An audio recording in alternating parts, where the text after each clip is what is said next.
معزز ناظرین، نجوت سنگھ سدھو 20 اکتوبر 1963 کو پٹیالہ پنجاب میں پیدا ہوئے۔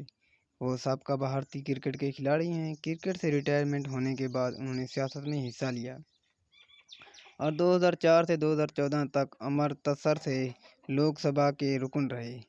وہ 2016 میں راجیہ سبھا سے رکن پارلیمنٹ بنے۔ نجوت سنگھ سدھو مختلف ٹی وی پروگراموں میں جج، تبصرہ گو اور مبصر بھی رہے۔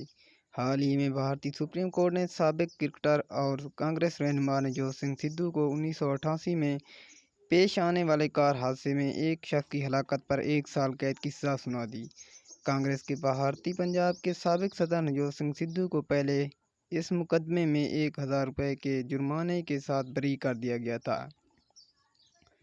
تاہم حادثے میں ہلاک ہونے والے شخص کے لواحقین نے عدالت عظمیٰ میں نظرثانی کی درخواست دائر کی تھی، جس پر عدالت نے نجوت سنگھ سدھو کی سزا بڑھاتے ہوئے انہیں 1 سال کی سزا سنائی۔ اگرچہ یہ واقعہ 80 کی دہائی میں رونما ہوا تھا، لیکن طویل عدالتی کارروائی کے بعد سن 1999 میں ان پر جرم ثابت ہوا تھا۔